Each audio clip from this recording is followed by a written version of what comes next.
Well, here we are, Willamette. It's still hot. It's and hot. We're sweating. It's hot in here. It is hot. We need a fan. Could I be a fan of yours? Would you please? Yes, here we go. Okay. Here we go. But Thank we can't. you, thank you. We got to get back to work in a minute, darling. I know it. Okay. Let's do well, it. hello and welcome to your old news update. I'm Izzy Fitz, and who is our guest today? Your name is Willamette Mertz. I think it is. Yeah. You're right. It's good to see you, Willamette. Good to see y'all. It's been like a month of Sundays. It has. Let's shout out to our sponsors. What do we say? Eagle Crest Retirement Community, 1501 East Magnolia.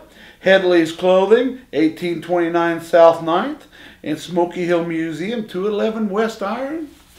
Yep, Willamette is filling in for old buddy Bud Driscoll. Yes. Man, I tell you what, he's been gone so long I almost forgot his name.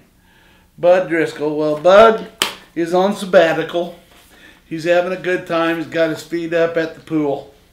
So we are going to top the headlines from yesteryear, and I'm up first.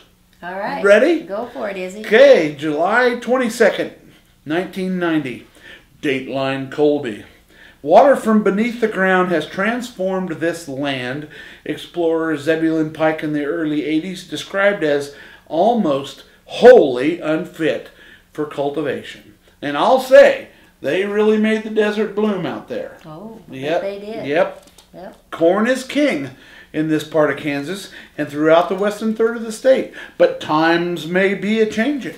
Early this year, the Colby-based Groundwater Management District No. 4 declared a moratorium on new water rights. They should have done it about 20 years sooner. That's right. Then we wouldn't be haggling about it now. But anyway. All right. Moving on to July 26, 1990 in Abilene. More than 30 years ago, he tried to get away with $2,500 from a local bank. Now, Delbert Dunmeyer is returning that much plus interest, $50,000 to be exact, in the form of a gift to replace the city landmark. Dunmeyer was a 24-year-old Air Force lieutenant with an $800 gambling debt when he pulled a gun on a cashier at the old Commercial State Bank on October 20th, 1958. I wasn't even born yet then. Neither was I. Yeah. And demanded all the money in the drawer. He was captured a half hour later and sentenced to 50 years in prison, but only served a few before being released.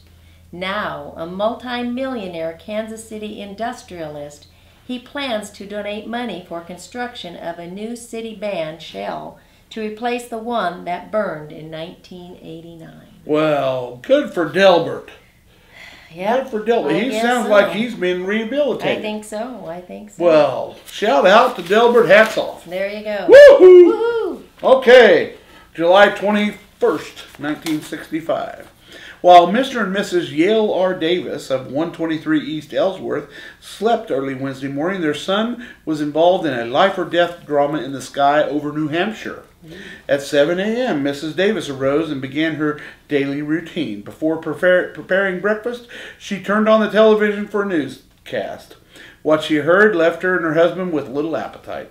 She heard that a B-47 bomber based at Pease Air Force Base in New Hampshire had circled the base more than 5 times during the early morning hours with jammed landing gear.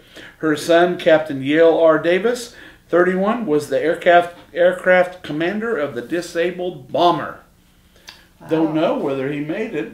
Don't know. I'll bet he did. I think so. Yeah, those pilots were pretty good in them days. That's right.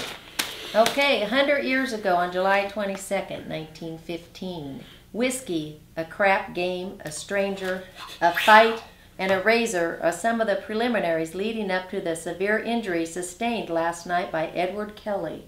Today, Kelly is in St. John's Hospital with a cut from the top of his head to his chin. Oh, man. Wow, it must have been a heck of a night he had. It must have been a bad one. Wow.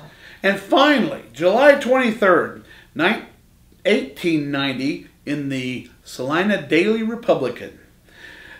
there's a little editorial here. It says the Salina Republican desires to protest against the grain men reporting the crop outlook to the Associated Press.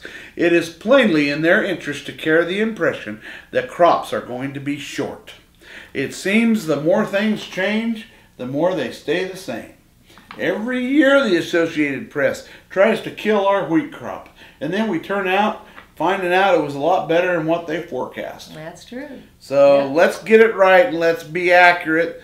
The press doesn't want to be a joke. That's right. That's right. That's right. All right. Well, read more about the way things used to be in the look back section of Monday's Salina Journal. And Willa Mae, you stay cool. You too. And we'll see you yesterday.